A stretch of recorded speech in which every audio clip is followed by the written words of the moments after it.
জামাত এই কাজটি করছে যে তারা বিকাশ নাম্বার নিয়ে তারা ভোটারদের কাছে টাকা দিচ্ছে, সেটাই সুস্পষ্ট প্রমাণ হাতে হাতে আমরা দেখেছি। সত্যি অভাবনীয় এবং মানুষের যে অকুণ্ঠ ভালোবাসা পাচ্ছি আমি, সেটা ভাষায় প্রকাশ করা যাবে না। আমি কৃতজ্ঞ আমার এই ঢাকা 16 আসনের প্রত্যেকটি সাধারণ মানুষের কাছে যে আমি যখন যে এলাকায় যাচ্ছি, কিছুক্ষণ আগে আমি বেনারসি পল্লীতে ছিলাম, সেখানে দেখেছি যে বেনারসি পল্লীর যারা অরাজনৈতিক ব্যক্তিবর্গ, সাধারণ ব্যবসায়ী, তারা আমার সাথে এসে স্বতঃস্ফূর্তভাবে অংশগ্রহণ করেছে, আমার সাথে এখনও তারা প্রচারণা চালিয়ে যাচ্ছে।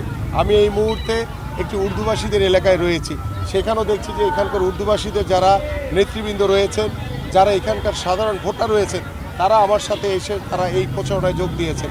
এটাই হচ্ছে বাংলাদেশ জাতীয়তাবাদী দল বিএনপির সবচেয়ে বড় অর্জন, যে বিএনপি সবসময় সাধারণ মানুষের সাথে কথা বলে, তাদের সাথে পরামর্শ করে সকল কর্মপরিকল্পনা আমরা বিগত সময়ে সাজিয়েছি, আগামীতে ইনশাল্লাহ সাজিয়ে ত্রয়োদশ জাতীয় সংসদ নির্বাচনে জনগণের রায় নিয়ে ইনশাল্লাহ নির্বাচিত হয়ে বাংলাদেশে একটি জনগণের সরকার প্রতিষ্ঠিত করতে পারবো ইনশাল্লাহ।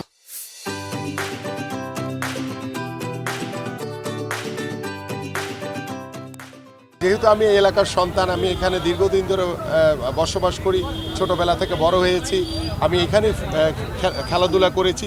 সেই খেলাধুলার জায়গা থেকে আমি মনে করি যে অ্যাজ এ প্লেয়ার হিসেবে, একজন রাজনীতিবিদ হিসেবে একজন আমিনুলকে আমি তাদেরই একজন হয়ে কাজ করছি ইনশাল্লাহ। আমার এলাকাতেই বিকাশ নাম্বারের আমি ইতিমধ্যে বেশ কিছু হাতে নাতে ধরা খেয়েছে সাধারণ মানুষের কাছে।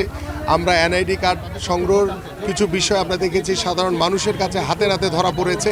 আমরা ইতিমধ্যে রিটার্নিং কর্মকর্তা এবং আমাদের নির্বাচন কমিশনে আমরা বিষয়গুলো অবগত করেছি এবং আপনাদের সাংবাদিক ভাইদের মাধ্যমে, মিডিয়ার মাধ্যমে জানাতে চাই, আমার প্রত্যেকটি এলাকায় যেই হোক না কেন, যদি আমার কথা বলেও যদি মিথ্যাচার করে যদি কোনো এনআইডি নাম্বার চায়, কিংবা কোনো ভোটার আইডি কার্ড নাম্বার চায়, কিংবা আমাদের বিকাশের নাম্বার চায়, কাউকে আপনারা এটা শেয়ার করবেন না। কারণ এটি আপনার নিজস্ব পার্সোনাল অধিকার, আপনার তথ্য, এটা কারোর সাথে শেয়ার করবে না। কারণ জামাত এই কাজটি করছে যে তারা বিকাশ নাম্বার নিয়ে তারা ভোটারদের কাছে টাকা দিচ্ছে, সেটাই সুস্পষ্ট প্রমাণ হাতে হাতে আমরা দেখেছি।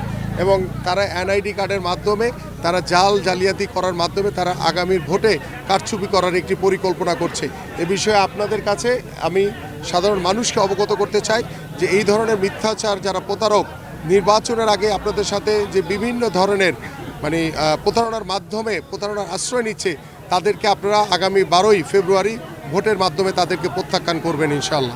আমরা ইতিমধ্যে তাদেরকে বলেছি, তারা বলেছে যে তারা ব্যবস্থা নিবে এবং আমরা প্রতিনিয়ত যখন যে ঘটনাগুলো ঘটছে সেগুলো আমরা অবগত করছি। কারণ আমরা চাচ্ছি যে নির্বাচনের মাঠে যাতে একটি লেভেল প্লেইং ফিল্ড তৈরি হয় এবং সুন্দরভাবে যাতে, সুষ্ঠুভাবে যাতে একটি অবাধ, সুষ্ঠু, নিরপেক্ষ নির্বাচনের মাধ্যমে আমরা যাতে আমাদের কাঙ্ক্ষিত যে লক্ষ্য, একটি নিরপেক্ষ সরকার যাতে আমরা এবং একটি জনগণের সরকার যাতে আমরা নির্বাচিত করতে পারি।